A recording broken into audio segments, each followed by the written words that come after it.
All right. So, let's see, where did I have that information? I think you took my notes away, Sally, but that's maybe, maybe not. Oh, here it is. Okay. So, mother to daughter advice. I love this. Listen up, ladies. Cook a man a fish, and you feed him for a day. Teach a man to fish, and you can get rid of him for the entire weekend.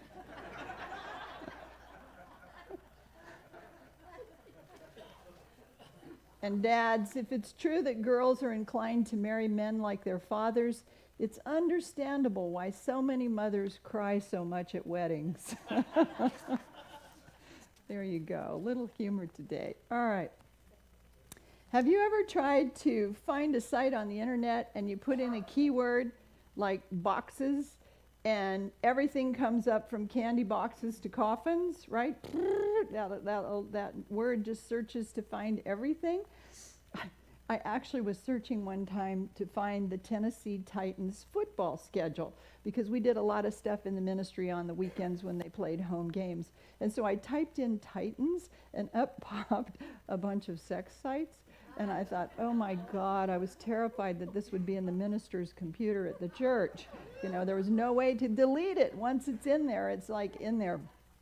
You have to Google Tennessee Titans football schedule. Anyway, the unconscious mind in us is similar. Once you give your mind a word, it stays in it, files it, and it stays in there and stores it and gives you future results based on the programming that you've put inside your mind, right? And it stays there until the internal file is either re-edited, updated, or saved. How many of you changed a Word document in your computer, forget to hit save, close the file, and nothing was saved, right? And unless you push save, and then the next time you bring it up, the more revised version of your words are stored. Today in our series, Building a Prosperity Mindset, I want to share another consciousness-building key that's foundational to living in prosperity, And it's a spiritual principle of faith thinking. And that's thinking affirmatively, thinking consciously about the words that we speak. Our thoughts are creative, and make no mistake, our words will not create anything significant unless we direct them, right? Unless we direct them consciously, faithfully, and systematically. And one of the best ways to direct our words to direct our thoughts is with our words. There's a big difference between idle thinking that scatters the results that you want to see in your life or just leaves you at random to life, and faith thinking, which directs your words to proceed toward wonderfully anticipated outcomes. Idle thinking, what shall I make for dinner tonight? Directed thinking, I'm going to make meatloaf tonight, right? Big difference between what shall I make, and you go to the store and you push the cart around and you look for something in the deli section that you can buy quickly so you don't have to cook. You know, what shall I make for dinner tonight versus I'm going to make meatloaf tonight. Or you go home and you open up your cupboards and everything you need to make that meatloaf is there, already provided. And if you're a vegan, maybe it's a nut loaf, right? I don't want to offend anybody that doesn't eat meat. Unity Guide to Prosperous Living says, the potential tree within the seed needs only the right growing conditions to grow to its appointed size. The idea you plant in the waiting substance of divine mind, what Charles Fillmore called the ethers that are vibrating in us, around us, and through us. The idea you plant in the waiting substance of divine mind needs only the right growing conditions and your faith in it. Faith thinking, your faith in it to grow to its full potential. When I was preparing to start ministerial school, I was getting ready to move across country from California to Kansas City, and I was in between jobs, and I was coming out of a divorce, and so my income was, I would say, uncertain, right? Because I left my job, I was just going to school for a couple of years, I wasn't sure what was going to happen. And I came across some words in a magazine, shiny, glossy page, that said, Your money starts growing now, your earnings double. And I clipped out that little piece of paper and I put it in my wallet, and I took it out every time I paid for something so that I could reaffirm that I was going to be all right, that my life was going to be all right, and that in the new direction for my life I was going to prosper. And it would assuage my fears, and reinforce my faith thinking. So I continued also, though, to follow what I felt guided to do with Spirit, because there's nothing about living in prosperity that's namby-pamby or pie in the sky or woo-woo or any of that. It's not irresponsible. It's conscious direction for your life, for everything in your life, the prosperity of your health, the prosperity in your relationships, the prosperity in your finances, right? And I shouldn't have been surprised with what followed, because I was affirming goodness for this new life direction I was heading in. But I was really pretty astonished, because over the next few months, when I moved to Kansas City, I found a little condo that I was able to buy, and it was vacant. And the woman that owned it was a single woman who had moved to Florida, and the condo was vacant, and she was worried about leaving it vacant. So she let me move in rent-free, just so it would be occupied. And then that allowed me to bring all my stuff from California and not have to pay to have it stored while I was waiting to find a place or see where I would live next. And at my new job, 2 men from Texas strolled through and stopped at my cubicle, and they were interested in the Youth of Unity, and so they invited me to meet with them, and they said, would I be interested in help spread the Unity message to young people, teenagers around the world? I said, yeah. They said, could we fly you around the world to the cities of your choice, all expenses paid, to spread the Unity message? I said, that could work. That could work. And so for a few years, I flew around the world sharing the Unity message. And when I finally landed and started ministerial school, a church that I had known paid all of my tuition for all my years in ministerial school. And then one day I went down to the mailboxes, and all of the students had mailboxes on Unity Village grounds. And I went down to the mailbox, and there was a letter there for me, and in it there was a check for $200 with a little note from a church I had in Indiana somewhere. I had never attended, never known, never anything. A check for $200, and it said, little note, little post-it note, yellow post-it note, we'll try to do something every month. And they did. They sent me $200 a month for over 2 years, because they believed in tithing to ministerial students to help us grow up into the message and get the message to the world. And then when I graduated from ministerial school, there was a huge real estate boom on, and my little condo had just shot up in value, so I made a huge profit when I sold it. And besides that, when I sold it, in January of the year I was going to graduate, a woman knocked on my door. I lived across the street from a lake in a very desirable area, and there were only a certain number of homes on that cul-de-sac. And she knocked on my door saying, I want to live on this street, but hardly anything ever came up for sale. So she was door knocking, trying to find somebody who might want to sell their property. And it was January, and she said, do you want to sell your house? And I said, yeah, maybe. And she went, and I said, but not till June. I don't graduate until June. And then I have to find a ministry, find a job, move, relocate, do all of that. So come back in June and we'll talk about it. And she did. She and her husband came back in June. They made me a full price, all cash offer. But if you know real estate, a contract isn't legal unless it has what? A date. A date. So it's June. I'm graduating. I have no idea where I'm going, but I'm selling my house and I don't want to move twice. So I said, well, probably I'll interview over the summer. I should have something by fall.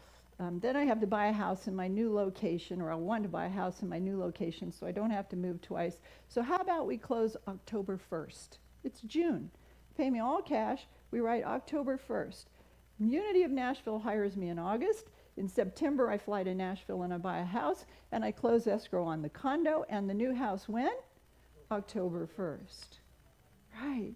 So there's creative power. I mean, that was all in the unknown. I mean, can you see how unknown that was? And the risk and the courage of stepping up and saying, yeah, I don't want to move twice. And I said to them, don't call me and ask if you can put things in my garage ahead of time.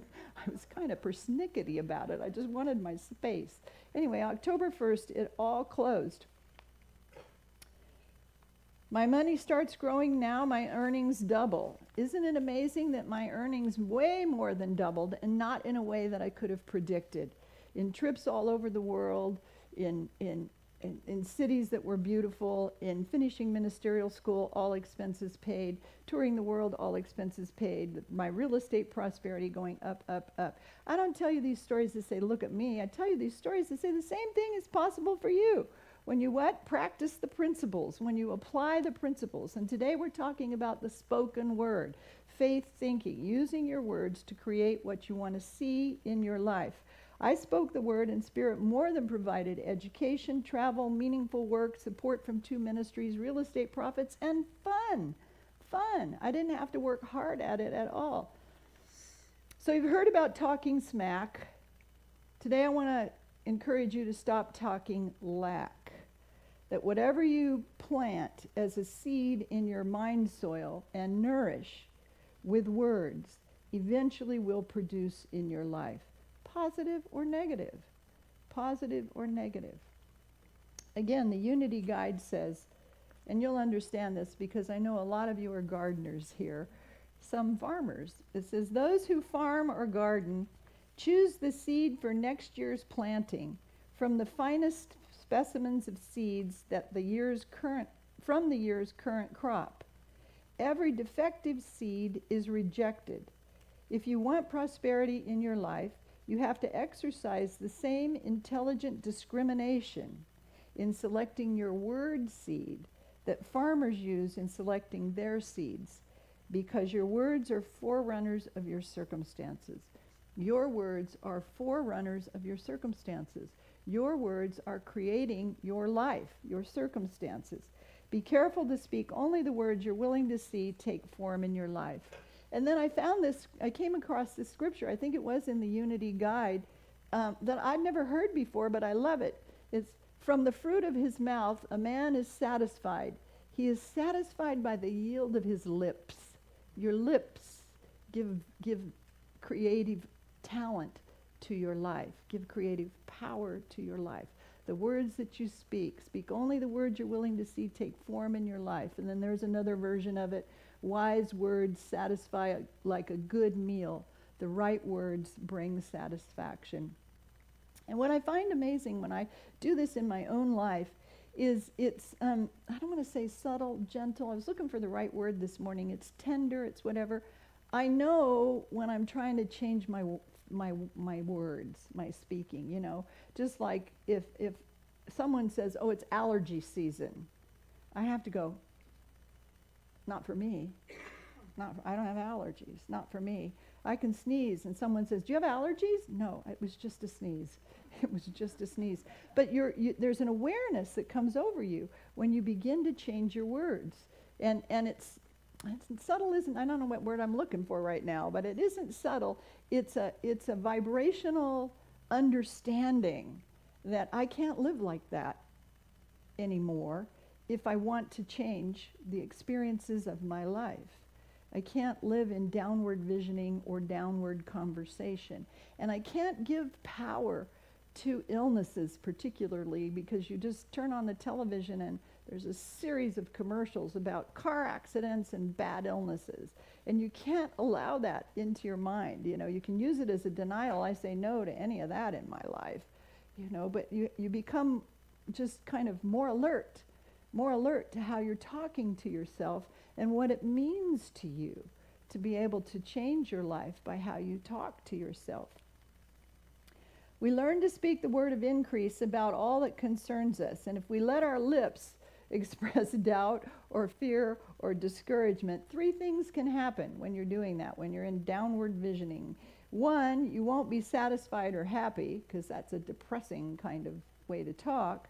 You won't, the increase you're seeking won't come, or your words will delay it. It acts like a resistance or a block to what you want to see in your life. When you speak out loud what you want, you know this, you create a vibration. You create a vibration. Energy moves from the formless spiritual substance. You plant that seed. It matches that vibration. It collects everything it needs to begin to move that into your life, into formation in your life. It's like putting that word into your computer, and then it sits there, and the logarithm goes by, and everything that's boxes, candy boxes, and shipping boxes, and corrugated boxes, and coffins, and all kinds of things, ring boxes, whatever it is, all kind of gathers around it. And you direct it then, you fine-tune it with your words. Catherine Ponder says, the words utter and outer have similar roots. What you utter becomes outer. Jesse, I have a slide for that. And here's how that works. I love this. Make the rest of your life the best of your life by speaking your words. How's it going for you today? Great. My friend Gregory always uses the word positive. He brands himself with the word positive. How are you today? Positive. How are things going? Positive. What's going on in your life? It's all positive. And when you know Gregory, you identify him with the word what? Positive. Right? He's branded himself with that. What's your brand? What's your brand? How do people know you and talk about you at parties? Oh, you know her. The minute she walks towards you, she's whining and complaining about something, right? You don't want to be that person. We know that person, but you don't want to be that person. It's, oh, here comes Cherie, and she's so encouraging for all of us. Whatever it is, whatever your brand is. My brand seems to be money falls on me from out of the sky. That's the word that works for me. I don't say the ethers or the universe. Money just comes in, flows into my life all the time from all kinds of sources and abundantly, but I don't mind being branded by that. You know, it's an okay one. All right. As you continue, here's what happens when you speak your word and it goes into those vibrational ethers. As you continue to do your spirit awakening work, the first thing it does is open up your consciousness into a greater reality and understanding of spirit, a feeling of a greater connection with spirit.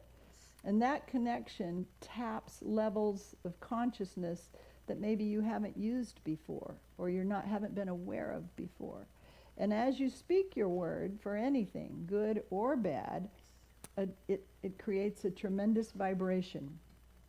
And if you persist in working with that vibration, that idea in your conscious mind, it eventually drops into your subconscious mind and continues to work in the ethers there, where things are formed, begin to take form.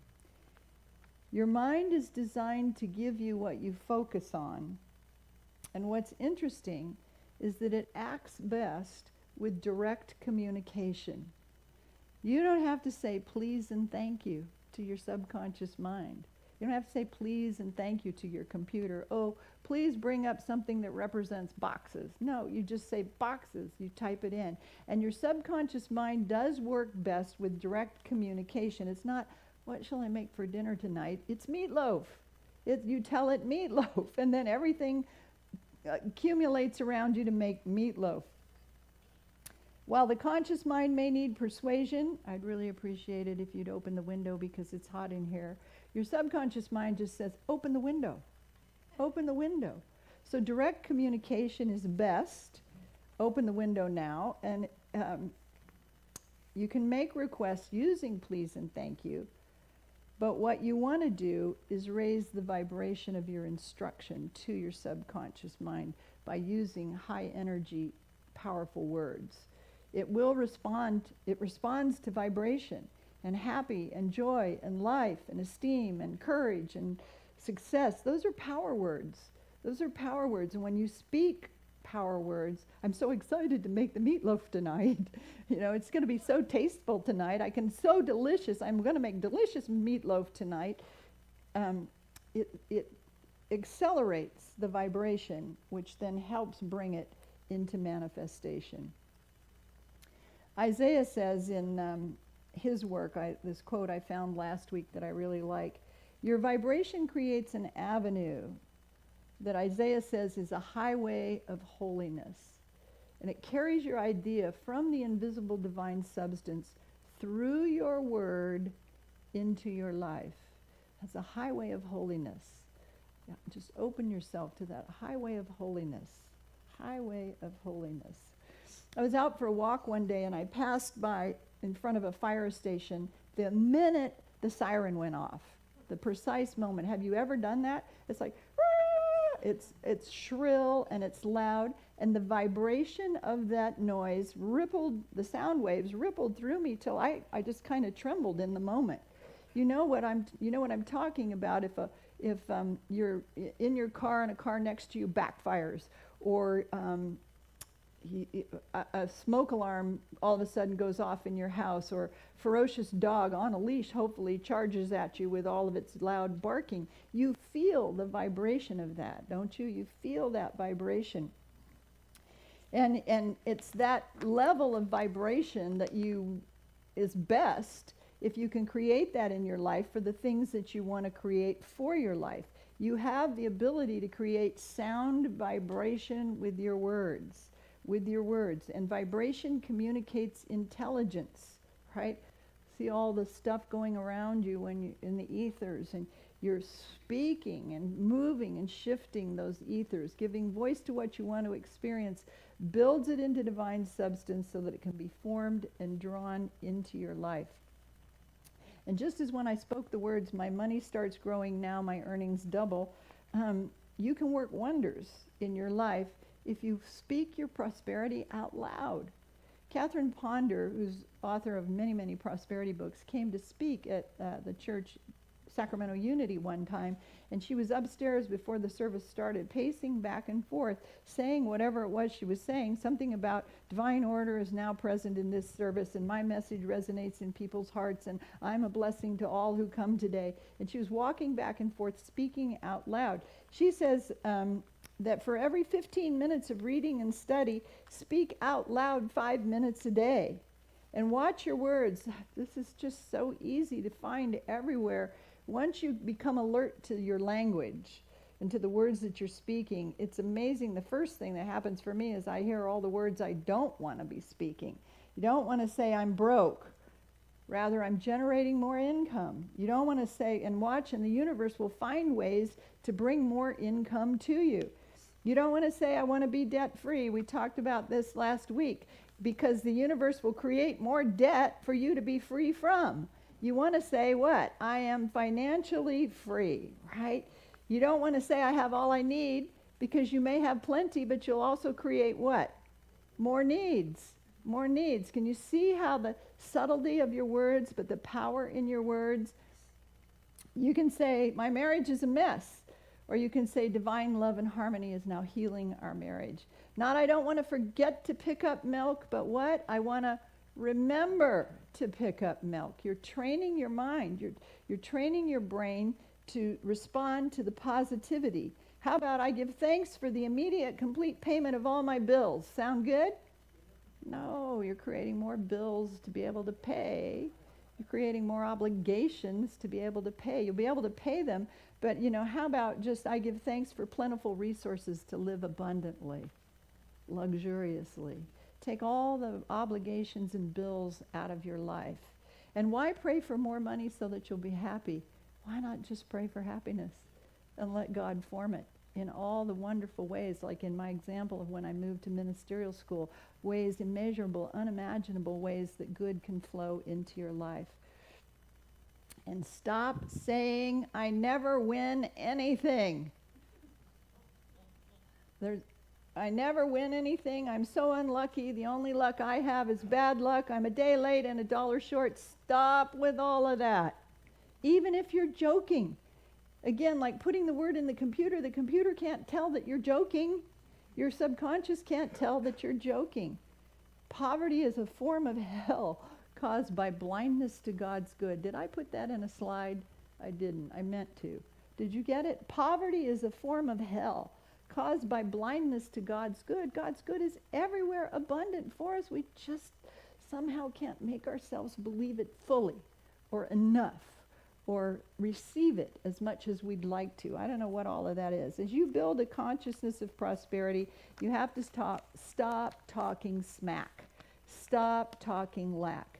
Stop saying you're not enough and poor me and how the other guy has it so much better than you do and how it's always been hard for you and how nothing ever goes your way. Stop offering proof of all the ways you can't be prosperous, because who's in charge of that? You are. We are. We're in charge of our prosperity. And in prosperity, you might think you have to deal with two forces, two sides of one thing, poverty and prosperity, but they're just opposite sides of the same thing, right? two sides of one thing. You will not worry about unfavorable conditions. You will work with the attractive side, and the other side will disappear. Work with the positive side of life, and the negative side will disappear. The example given in the Unity Guide to Prosperous Living is if you were cold, you wouldn't have to work with both heat and cold, right?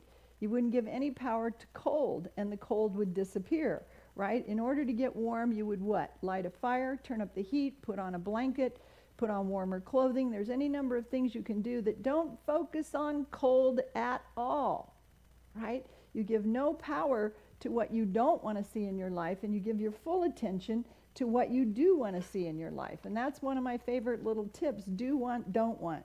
You know, you think about and talk about what you do want in your life. And what's key here is, while at the same time you stay out of any thought about what you don't want.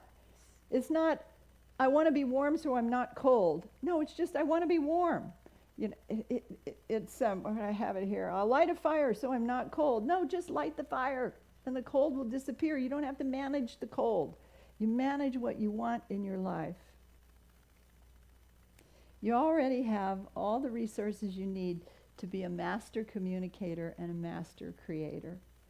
Always talk about what you want your results to be clearly and with intention, and use high energy words. The words you speak are your personal vehicle on your journey to happiness. I love that idea, and there's some wonderful words: love, wisdom, truth, energy, faith, support, strength, courage. 10 power affirmative words that are your personal vehicle on your journey to happiness.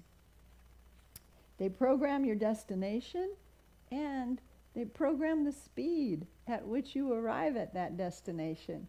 So of the thousands of words that you're going to use today, and I love this, ladies, we have 30 to 60,000 words a day. Guys, you usually have 10,000.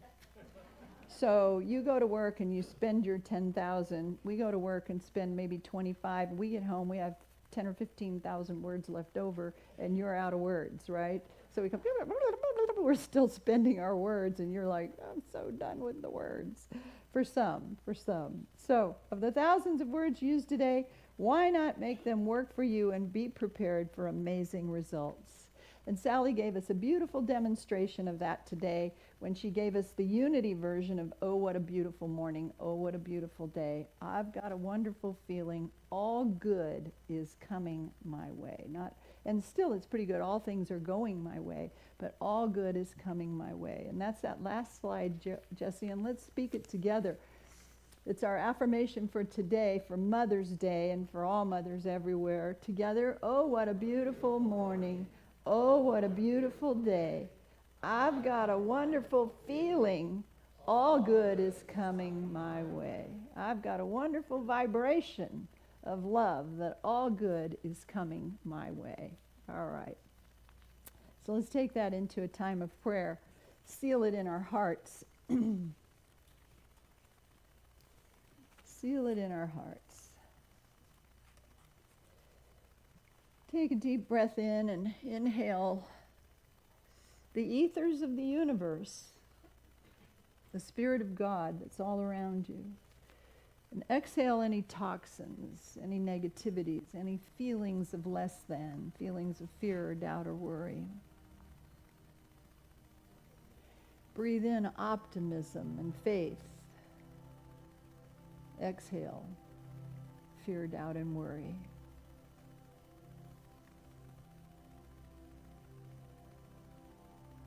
The book of Romans says, do not be overcome by evil, but overcome evil with good. Do not be discouraged about what might be happening in your world, but overcome it with the positive vibration of your word.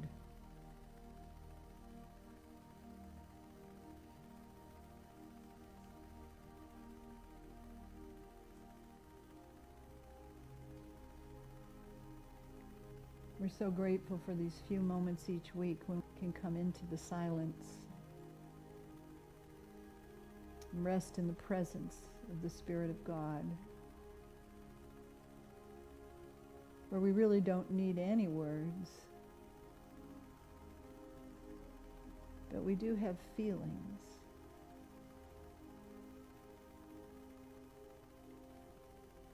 Charles Fillmore's word was, I am now in the presence of pure being, immersed in the Holy Spirit of life, love, and wisdom. And we acknowledge that presence and power. Oh, blessed Spirit. And then he would affirm, in thy divine wisdom, now bring forth my world according to your perfect law. And then rest. Having asked, having used our words to release a vibration into God, we wait with faith.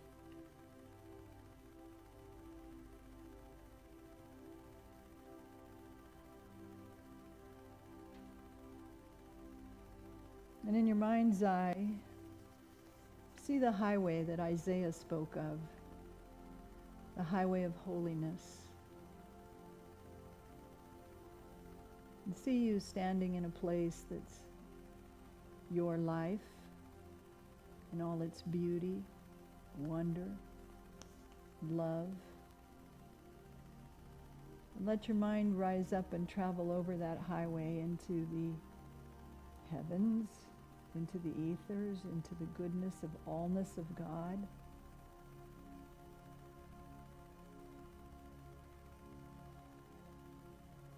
And let the desires of your heart travel to you over that highway of holiness.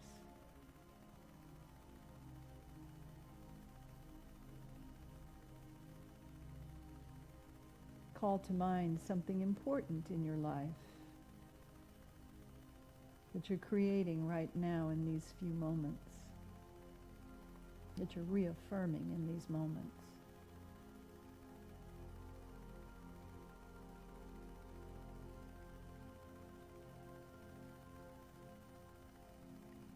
And in your inner voice, speak a couple of positive words about that experience that you're calling forth. Vibrant health, true love, abundance,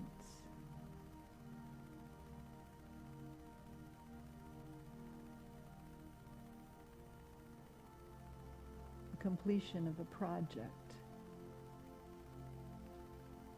the answer to a prayer.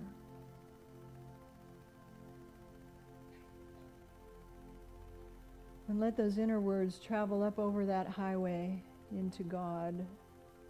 Not that you can ever get outside of God, but in the symbolism of our prayer, let those words travel up into the universal Christ consciousness.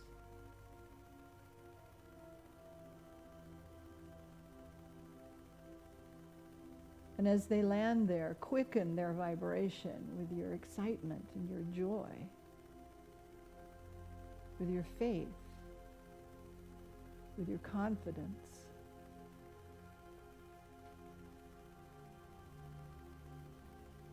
And see them gather up everything that's needed to bring your good back to you over that highway of holiness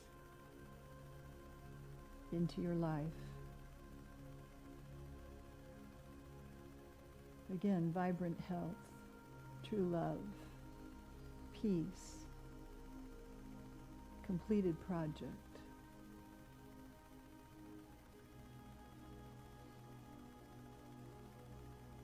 Let there be an exchange, circulation between you and God, between the divine in you and the divine as you.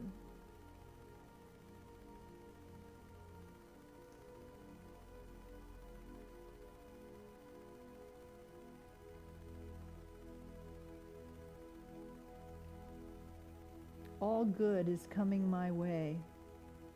It's a beautiful affirmation. Let's join in affirming it. All good is coming my way. It's on the highway to holiness right now. All good is coming my way. Again, all good is coming my way.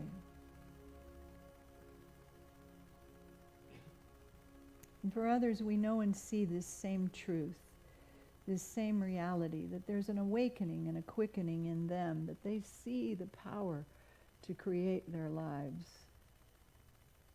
to speak affirmatively, to speak joyously. And on this Mother's Day, we bless all mothers with words of love, words of blessing, words of appreciation, thankfulness.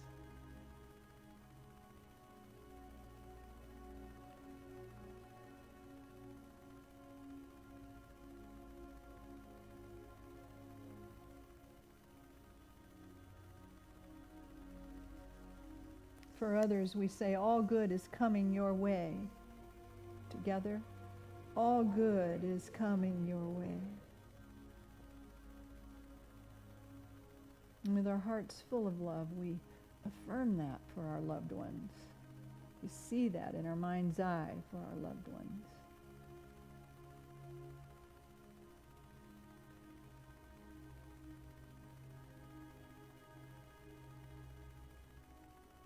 Be not overcome by evil, but overcome evil with good.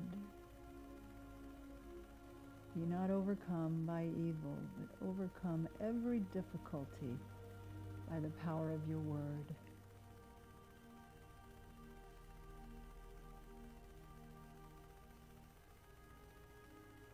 And so it is. Together we all say, Amen.